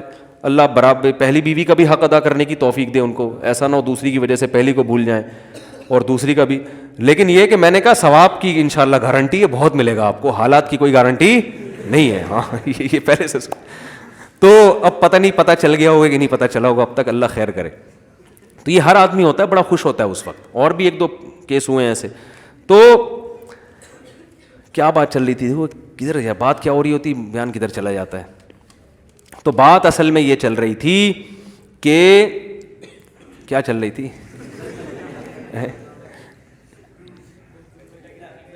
میں یہ عرض کر رہا تھا کہ ہاں اندھی عقیدت نا. تو دیکھو نبی صلی اللہ علیہ وسلم نے بھی مسئلہ سے کام لیا. تو ہمارے ہاں جو ہے نا عمل کو نہیں فوکس کیا جا رہا, جذباتیت کو فوکس کیا جا رہا ہے. کون دھڑلے سے ممبر پہ حق بیان کرتا ہے, چاہے اس سے آگ لگ رہی ہو, نیگیٹیوٹی پھیل رہی ہو, معاشرے میں فساد پھیل رہا ہو, اس کو نہیں دیکھا جاتا. تو بہت مسلمان جو ہے نا بہت عقل مند ہوتا ہے, بہت زیرک ہوتا ہے. تبھی تو قرآن نے کیا کہا ہے, ادعو الی سبیل ربک بالحکمت والموعظۃ الحسنۃ, رب کی طرف لوگوں کو بلاؤ حکمت اور مصلحت کے ساتھ, حکمت اور مصلحت کے ساتھ. اب وہ میرے پاس نا لوگوں کی بہت ساری فون بھی آئی, وہ ثنا خان اور مفتی انس کے کیس میں, کہ دیکھو وہ تو چہرے کھول کے ہنی مون منا رہی ہے, اور دیکھو مفتیوں کا ایسا تو نہیں ہوتا, علماء ہیں اپنی وائف کو لے کے ایسے گھوم رہے ہیں. ارے بھائی ہم سے پوچھ کے گھوم رہے ہیں, ٹھیک ہے, ہم سے پوچھ کے گھوم رہے ہیں. جتنا اچھا کیا اس کو اپریشیٹ کر لو, اور دعا کر لو اللہ ان کو اور اچھا کرنے کی توفیق عطا فرمائے. جوان عورت کے لیے چہرہ چھپانا فرض ہے, ہمارا یہی فتویٰ ہے, ہماری یہی رائے ہے. لیکن ایک عورت جو ڈانس کرتی تھی اس نے اسکارف اگر لے لیا تو یار شکر ادا کرو نا اس پہ, ٹھیک ہے نا, شکر ادا کرو, چلو اتنا تو کر. اگر وہ اسی ماحول میں ہوتی پھر شادی کرتی تو پھر کیا حالات ہوتے ہیں, پھر تو شراب کباب چلتی. جو ایکٹروں کی جب شادیاں ہوتی ہیں تو شراب کباب چلتی ہے. اب آپ اس پہ دیکھو کوئی مولوی گھرانے کی کوئی باپردہ خاتون ہو, وہ ہنی مون منا رہی ہو, جو ہے نا وہ چہرہ کھول کے, اس پہ ملامت کی جائے گی, بھائی آپ ایک تو باپردہ گھرانے میں پیدا ہوئی, آپ کی تو آواز بھی کبھی کسی نے نہیں سنی, آپ کیوں ایسا کر رہی ہو. لیکن ایک خاتون اگر ایکٹریس ہے اور وہ جو ہے نا اس کی وہ اگر اس اسٹائل میں شادی کرتی تو ان کی شادیوں میں تو شراب کباب چلتا ہے, ان کے تو بہت کچھ ہوتا ہے. تو ابھی یہ دیکھنے کا ہے کہ کیا کیا نہیں ہو رہا. سمجھ میں آ رہی ہے بات, حکمت اور مصلحت کا تقاضا کیا ہے, رب کی طرف دعوت دینے کا طریقہ کیا ہے, اس پہلو کو دیکھا جائے کہ کیا کیا کون کون سی برائیاں نہیں ہو رہی. تو ہر شخص کو ایک نظر سے نہیں دیکھا جاتا, ایک نظر سے, وہ کہتے ہیں نا ایک ہی لاٹھی سے نہیں سب کو ہانکا جاتا. تو اس لیے میں کہتا ہوں جو فلم انڈسٹری سے جن لڑکیوں کا تعلق ہے, جو شوبز کی دنیا سے تعلق ہے, تو ہم ان کو تھوڑی کہتے ہیں کہ یار آپ چہرے کا بھی پردہ کرو. ہم کہتے ہیں بھائی آپ اسکارف بھی لے لو, چہرہ اگر کھول بھی لیتے ہو تو بھی غنیمت ہے آپ کے لیے. جو ڈانس کر رہی ہے اسٹیج پہ آ کے, اس کی پوری باڈی نمایاں ہو رہی ہے لوگوں کے سامنے, اگر وہ اپنی باڈی کو کور کر کے چہرہ کھول لے, گنجائش سے فائدہ اٹھائے کہ فقہا کا اختلاف ہے اس مسئلے میں کہ چہرے کا پردہ ہے یا نہیں, اس میں فقہا کا اختلاف ہے, تو اس اختلاف سے اگر وہ فائدہ اٹھا لے تو اس کو اپریشیٹ کیا جائے گا, اس کو آپ اس نظر سے نہیں دیکھیں گے. ہر ایک, اور یہ نبی صلی اللہ علیہ وسلم کی بھی سنت ہے. دیکھو اسلام میں بھی حکام تدریجاً آئے ہیں, ایک دم سے شراب حرام نہیں ہوئی ہے. عرب سب شراب پیا کرتے تھے الا ماشاء اللہ, تو اسلام نے شراب کو آہستہ آہستہ حرام کیا ہے. پہلے اسلام نے حکم یہ دیا قل فیہما اسم کبیر ومنافع للناس, کہ شراب پینے میں نقصانات بھی ہیں فائدے بھی ہیں, لیکن اس کے نقصانات اس کے فائدوں سے زیادہ ہیں. یعنی اس کو جو ہے نا وہ کیا جا رہا ہے, حوصلہ شکنی کی جا رہی ہے کہ اس کے فائدے مت دیکھو, اس کے نقصانات دیکھو. پھر قرآن نے حکم دیا یا ایھا الذین آمنوا لا تقربوا الصلاۃ وانتم سکارا, اے ایمان والو نشے کی حالت میں نماز مت پڑھو. اللہ کی عبادت کر رہے ہو نشے کی حالت میں, اس میں بھی صحابہ کے دل میں نفرت بٹھا دی. حرام نہیں کیا شراب کو, لیکن بتا دیا کہ کم از کم نماز کو تو اس گندگی سے پاک رکھو نا. نماز نشے کی حالت میں نہیں ہوگی, تمہیں پتا تو ہو تم منہ سے کہہ کیا رہے ہو. جب اس سے مانوس ہوئے پھر تیسرا حکم آیا انما الخمر والمیسر والانصاب والازلام رجس, اے ایمان والو شراب جوا یہ سب نجس ناپاک چیز ہے, فاجتنبوہ چھوڑ دو اس کو. تو اس اسٹیج پہ آگے کیا ہوا ہے کہ مدینہ کی گلیوں میں شراب کے مٹکے توڑے گئے اور بہا دی سب نے. تو اسلام تو چینج نہیں ہوگا, اسلام تو ایک جیسا رہے گا, لیکن داعی کا کام یہ ہوتا ہے کہ جب کسی کو دین کی طرف لے کر آ رہا ہے تو لانا ہے یا دین سے دھکے دے کے نکالنا ہے, اس کو بھگانا ہے. نبی صلی اللہ علیہ وسلم نے فرمایا بشروا ولا تعسروا یسروا ولا تعسروا.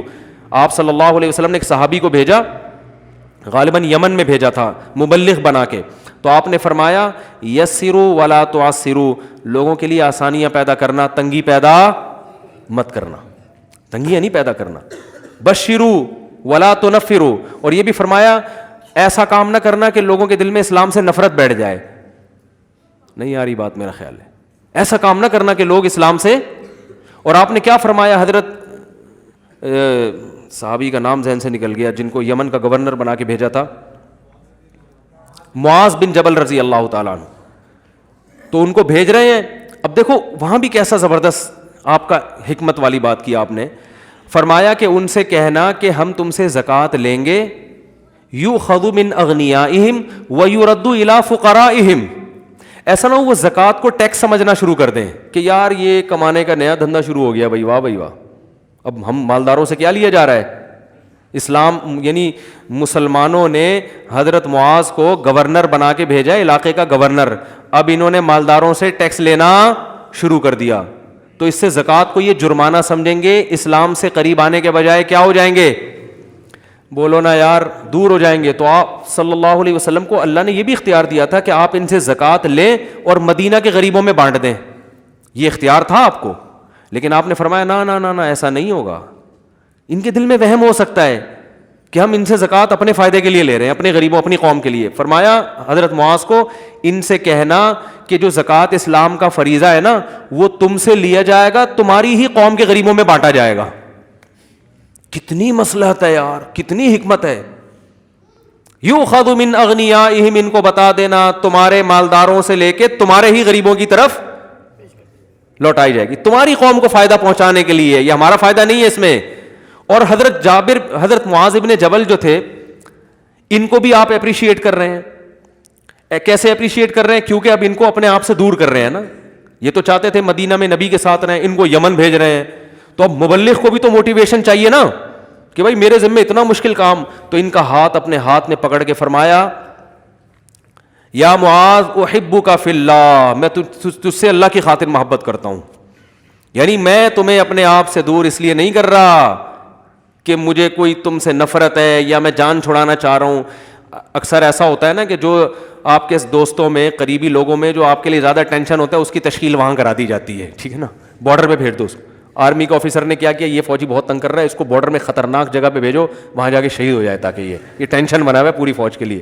ہو سکتا ہے یہ, ٹھیک ہے نا, کہ یار اس کو وہاں بھیجو. تو میں تمہیں اس لیے نہیں بھیج رہا, میں تمہیں سے اللہ کی خاطر محبت کرتا ہوں. تو یہ ساری حکمتیں بھائی قریب کیا جا رہا ہے, ایسے وعیدیں سنا کے ڈرا دھمکا کے اسلام سے دور تھوڑی کرنا ہے. تو اس وقت کوئی لبرل خاتون بیچاری دین کی طرف آ جائے تو آہستہ آہستہ آہستہ آہستہ, نہیں بھی کرے تو ہماری ٹینشن نہیں ہے بھائی, ٹھیک ہے نا, یہ ہماری ٹینشن. ہم شریعت کا مسئلہ چینج نہیں ہوگا. مسئلہ شریعت کا رہے گا, لیکن اس کو لوگوں کو سنانا کیسے, اپلائی کیسے کرنا ہے, کس پہ فتویٰ لگانا ہے, کس پہ نہیں لگانا, اس کے حکام بہت مختلف ہیں. تو جلدی سے بات کو سمیٹ کے ختم کروں. قرآن کے الفاظ کیا ہیں؟ ام لہم شرکاء, کیا ان کے کچھ شرکاء ہیں جو یہ سمجھتے ہیں کہ ان کو آخرت کے عذاب سے بچا لیں گے. تو یہاں سے بات شروع ہوئی تھی کہ اندھی عقیدت انسان کو اندھا بنا دیتی ہے.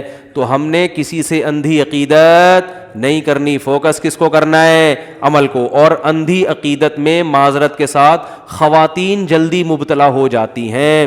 خواتین تعویذ گنڈے والوں کے پاس زیادہ جاتی ہیں, جادو ٹونے والوں کے پاس زیادہ جاتی ہیں. یہ مرچیں جلانا, لال مرچ اور کالی مرچ اور سل بٹا یوں گھمانا, نظر اتارنا, یہ سب ان کی کوئی حیثیت نہیں ہے, کوئی ثبوت نہیں ہے ان کا. یہ آپ کے اپنے توہمات ہوتے ہیں. تو ان توہمات میں خواتین جلدی متاثر ہو جاتی ہیں. کسی کے رونا دیکھ کر دیکھو, اللہ میاں نے اسی وجہ سے کچھ چیزیں عورت کے ہاتھ میں رکھی نہیں ہیں, کیونکہ ان کا دل نرم ہوتا ہے. ان کو معذرت کے ساتھ, جو خواتین بیان نہیں سن رہی ان کی بات کر رہا ہوں, ان کو الو بنانا مرد کے لیے آسان ہوتا ہے. اب مثال کے طور پر مرد نے 3 طلاقیں دے دی نا, اب عورت اگر شوہر سے نکاح کرنا بھی چاہے گی تو اسلام اجازت نہیں دیتا. کیوں؟ اس لیے کہ اسلام کو پتا ہے کہ جس کمبخت نے اکٹھی 3 دی ہیں وہ دوبارہ بیوقوف بنا کے کیا کرے گا. وہ ایسی جب تک بیوی تھی تو حق ادا نہیں کر رہا تھا, ٹھیک ہے نا, اب طلاق دے دی ہے تو اب اس کو پتا ہے میرے کنٹرول سے باہر ہو گئی ہے یہ, تو اب یہ چکنی چپڑی باتیں کر کے ایسی مکھن لگا کے نا, میں تو بہت, مجھے تو یاد آ رہی ہے, میں تو راتوں کی نیندیں اڑ گئی, الو بنا کے دوبارہ کیا کر لے گا؟ نکاح کر لے گا. اب دوبارہ یہ طلاق نہیں دے گا, بلکہ پہلے ظاہر طلاق کی نوبت تو یہی آتی ہے نا کہ جب آپس میں حدود اللہ پہ قائم نہیں رہ رہے ہوتے, تو دوبارہ وہی جھگڑے ہوں گے, دوبارہ وہی پھڈے ہوں گے. پھر عورت بھی پچھتائے گی کہ بھائی ایک دفعہ جان چھوڑ گئی تھی, اب دوبارہ اس نے الو بنا کے مجھے اپنے نکاح میں. تو اس لیے اللہ نے یہاں عورت سے بھی حق چھین لیا کہ الو بنانے کی بھی اجازت نہیں ہے. جب دے دی تو ختم, اب اس سے نہیں کرو, کہیں اور کر لو. کہیں اور کرنے کے بعد پھر اگر طلاق ہو جاتی ہے تو پھر اس مرد کا بھی دماغ سیٹ ہو چکا ہے, اور اگر غلطی عورت کی تھی تو اس کی بھی کھوپڑی سیٹنگ پہ آ چکی ہے. اس لیے کہ جب دوسرا مرد اس کی زندگی میں آئے گا تو اسے پرانے والے اور نئے والے میں کمپیئر کرنے کا موقع, وہ ایک دوسرے کمپیئر کرے گی. وہ کمپیئر کرے گی کہ یار پرانے والے میں یہ خرابی تھی, یہ خرابی تھی, لیکن نئے والے میں تو کم از کم یہ والی خرابی اس میں نہیں تھی, یہ نیا والا تو کنجوس نکلا, کم از کم خرچہ تو کرتا تھا, جب اس سے برگر منگواتی تھی برگر لے آتا تھا, ٹھیک ہے, بات کرنے کی تمیز نہیں تھی. نئے والے میں تمیز کے علاوہ بولو بھائی کچھ بھی, تو ایسی تمیز کا کرنا کیا ہے؟ زنگر برگر کھانے کا دل کر رہا ہے, وہ تمیز سے بات کرنا شروع کر دیتا ہے مجھ سے اخلاق کے ساتھ. پہلے والا اگرچہ گالی گلوچ کرتا تھا, بدتمیز انسان تھا, لیکن بھائی عیش و عشرت تھے بھائی, اس کے ساتھ گاڑیوں میں گھوما کرتے تھے, اس کے ساتھ جہازوں میں سیر کیا کرتے تھے, کبھی کبھار لے جاتا تھا کھانا کھلانے, ہوٹلنگ بھی ہوتی تھی, اور بچوں کی فیسیں بھی اٹھا رہا تھا. ایک بڑا مسئلہ تھا, بات کرنے کی تمیز اس کو نہیں تھی, لیکن یہ تھوڑا درجے کا مسئلہ تھا. اب اس کے پاس تمیز کے علاوہ, میں آپ کو حقیقت بتاؤں, میں جب فون سنتا تھا میرے پاس ایسی بھی خواتین کے فون آتے تھے کہ ہمارے شوہر اخلاق کے بہت اچھے, خرچہ ہی نہیں دیتے, جب خرچے کی بات آتی ہے تو بھی مسکراتے ہیں. سمجھ آ رہی ہے نا؟ تو جب تک انسان کمپیئر نہیں کرتا نا, جیسے حضرت عمر نے فرمایا جس نے زمانہ جاہلیت نہیں دیکھا اس کو اسلام بھی پتا, اسلام کا حسن بھی نہیں پتا, اسلام کتنی خوبصورت چیز ہے. تو جب تک انسان کمپیئر نہیں کرتا تو اس کو پتا نہیں چلتا. تو اس لیے اللہ نے کہا کہ اب اس پرانے والے سے نہیں ہوگا, کیونکہ ہوگے تو پھر وہی پھڈے ہوں گے. تو اب اللہ میاں نے بھی عورت سے کہیں اور نکاح کرو گی تو پھر تمہیں پتہ چلے گا کہ بھائی یہ اچھا ہے تو اسی کے ساتھ رہو, کس نے کہا ہے پرانے والے کے پاس جانے کا, ٹھیک ہے نا. اور اگر یہ اچھا نہیں ہے تو اب یا تو پرانے والے سے کرے گی, نہیں کرے گی تو پھر کھوپڑی کو اچھی طرح سوچ سمجھ کے. تو کچھ چیزوں میں اللہ نے اختیارات کیوں چھینے ہیں؟ اسی لیے چھینے ہیں کہ عقیدت انسان کو کیا کر دیتی ہے؟ اندھا. تو بعض دفعہ پرانے والے میاں سے بھی عقیدت ہو جاتی ہے, اندھا کر دیتی ہے انسان کو. تو یہ بھی بھائی وہ اتنا اچھا ہے تو طلاقیں کیوں دی اس نے؟ کہنے غصے میں دے دی. یہ واہ واہ واہ بھائی, غصے میں گولی مار دیتا بھائی, غصے میں تو پھر غصہ تو پاگل ہوتا ہے نا, غصے میں گولی مار دیتا. اب آپ قصاص نہیں لے رہے, آپ دیت نہیں لے رہے, آپ کہہ رہے ہیں یار کوئی بات نہیں بیچارے کو غصہ آ گیا تھا. تو یاد رکھو جیسے گولی کا فائر ریورس نہیں ہوتا, تو مسلمان کو پتا ہوتا ہے کہ طلاق کا لفظ بھی ریورس نہیں ہوتا. آج ایک بندہ آیا, آج ہی کی بات ہے, غصے میں 2 طلاقیں دی, نوجوان لڑکا, ینگ بالکل. تو وہ شکر ہے تیسری نہیں دی اس نے, تیسری میں پھر دھمکیاں دینے پر آ گیا. اس کو پتہ نہیں تھا مسائل کا.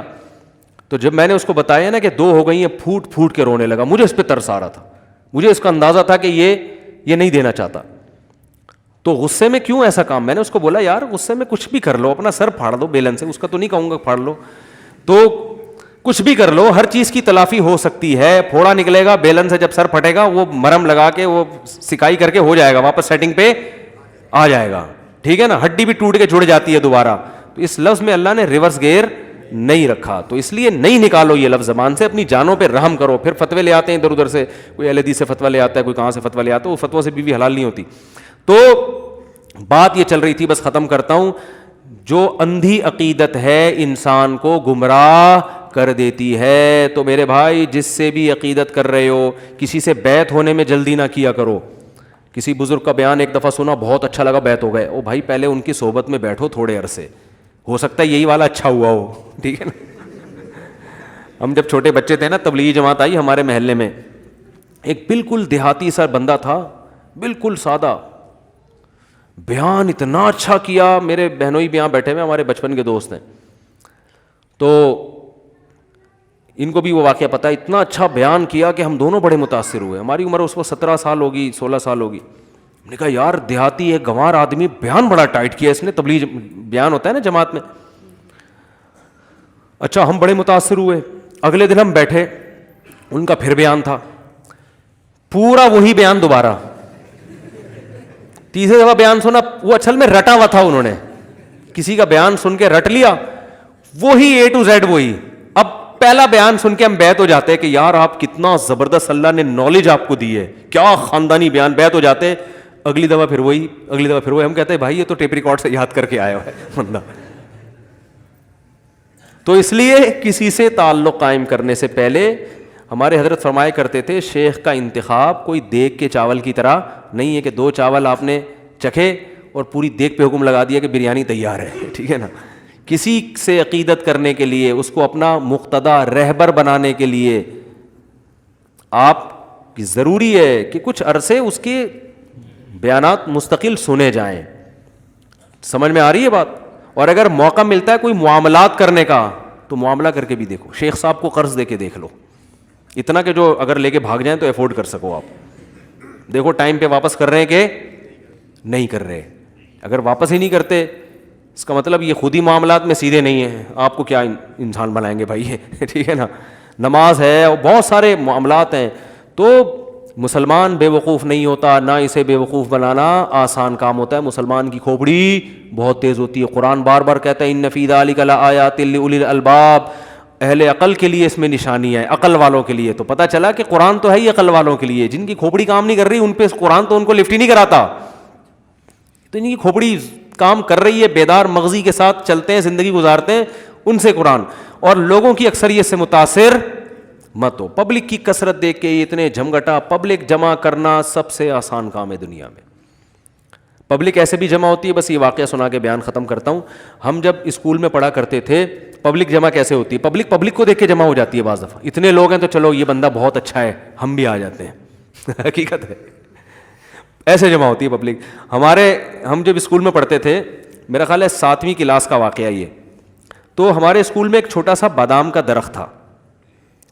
ایک دن کیا ہوا, اس بادام کے درخت کے نیچے کوئی چھوٹی سی رسی پڑی ہوئی تھی. ایک لڑکا وہاں جا کے کھڑا ہو گیا نا, وہ ناٹک کر رہا تھا یا حقیقت میں واللہ عالم, وہ کھڑا ہو گیا دیکھ رہا ہے یہ کیا ہے, وہ سانپ تو نہیں ہے.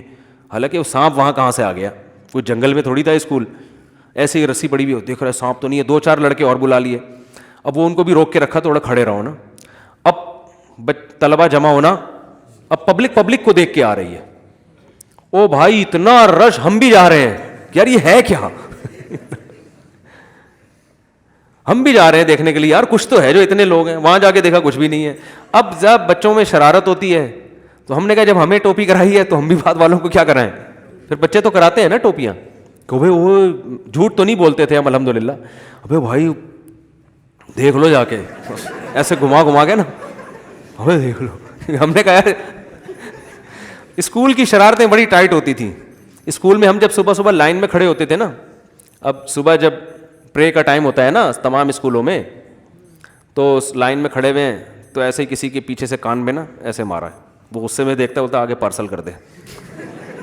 اس کو کیا بولتے ہیں, جیسے کوئی ٹینشن ہو رہی ہے نا, آگے پارسل کر. وہ پھر آگے مار دیتا تھا. وہ غصے میں دیکھتا تھا کیوں مارا, کر رہا ہے آگے پارسل کر. ٹھیک ہے نا, یعنی ٹینشن ہو رہی ہے تو آگے پارسل کر دے نا. تو یہ اسکول کی شرارتیں ہوتی ہیں. اب تو بچوں نے شرارتیں بھی برگر ٹائپ کے بچے آ رہے ہیں یار, نہ شرارتیں بھی نہیں کرتے. ہم تو نماز میں بھی جب چھوٹے بچے تھے تراویح میں اتنی شرارتیں ہوتی تھیں, کھیل رہے ہوتے تھے, جیسے ہی سلام پھیرنے کا ٹائم ہوتا ہے ایسے نیک صوفی بن کے اتحیات میں آ کے بیٹھ جاتے تھے. بچوں پہ یہ شرارتیں اچھی لگتی ہیں, سمجھ رہے ہو؟ تو ٹھیک ہے, مسجد کی انتظامیہ کو چاہیے کنٹرول کرے بچوں کو, لیکن بچہ تو انہی شرارتوں کے ساتھ ہی اچھا لگتا ہے بھائی. اس کو اتنی, ہم تو ایسے کرتے تھے, ایسے تمیز سے آگے نا بیٹھ جاتے جیسے سب سے خشوع و خضوع سے ہم نے ہی نماز پڑھی ہے. اب وہ پیچھے پتہ ہی نہیں چل رہا ہوتا تھا نمازیوں کو کہ ان میں شرارت کس نے کی ہے. اب وہ بیچارہ اس کا اپنا مزہ ہے ٹھیک ہے, کنفیوژن میں ڈالنے کا. حکیم الامہ مولانا اشرف علی تھانوی رحمہ اللہ تعالیٰ کو کسی نے اپنا بچہ لے جا کے پکڑا دیا, گود میں بٹھا دیا. اب وہ بچہ آرام, اس کو اتنا ڈرا دیا اس نے کہ یہ بڑے بزرگ ہیں, آرام سے وہ بچہ ڈر گیا. حکیم الامہ نے تھوڑی دیر میں کہا یہ کوئی بچہ ہے, یہ تو بچے تو وہ ہوتے ہیں تو شرارت کریں, داڑھی پکڑ کے کھینچیں, ادھر سے ٹوپی پکڑ کے اتاریں. بچوں پہ یہی شرارتیں اچھی لگتی ہیں, ایسے تمیز سے لے جا کے اس کو پتہ نہیں کیا ڈرا کے بٹھا دیا ہے. تو پتہ نہیں کیا بات چل رہی تھی, سوالات کی پرچی دے. خلاصہ کلام کا یہ نکلا میرے بھائی, یہ آپ کو نہیں بخشوائیں گے, آپ کا عمل کام آئے گا, اس کو فوکس کرنا ہے. کسی کے چکر میں اپنا ایمان برباد نہیں کرو, قرآن و سنت کو فالو کرو, قرآن و سنت کو.